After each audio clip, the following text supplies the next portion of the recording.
You here, my predecessor. Yeah, well, had to swing by. Thank you for doing this. I think it's marvelous what you guys have done to bring in new voices, and it shows, it reflects the President's commitment to transparency and to bring this in. So I've got two quick ones for you. The first is you mentioned reconciliation. Beyond that and what he hopes to get out of that, considering how slim the House majority is, what other legislative priorities does he want to see codified in law before this Congress adjourns?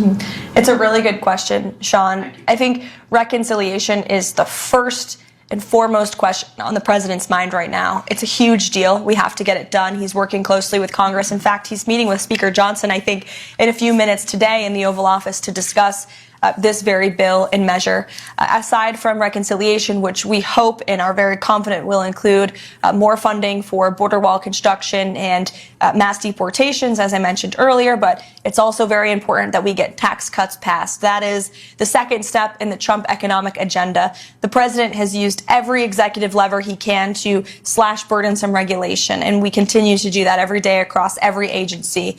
Administrator Zeldin is doing a fantastic job at the EPA, I may add, but every cabinet secretary is getting rid of regulation very seriously. The President is certainly working on unleashing American energy to drive down costs, but tax cuts are a critical component of really seeing the Trump economic formula be put together.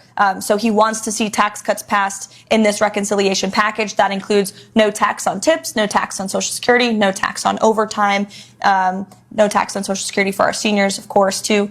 As for other measures that would be codified into law, certainly we've seen the President put forth common sense executive orders and take really common sense executive action that we would love Congress to take further action on to ensure that the President's executive actions can remain long after his tenure. So you don't have another president come in here in 8 years and undo some of the executive work that the President has worked so hard on. So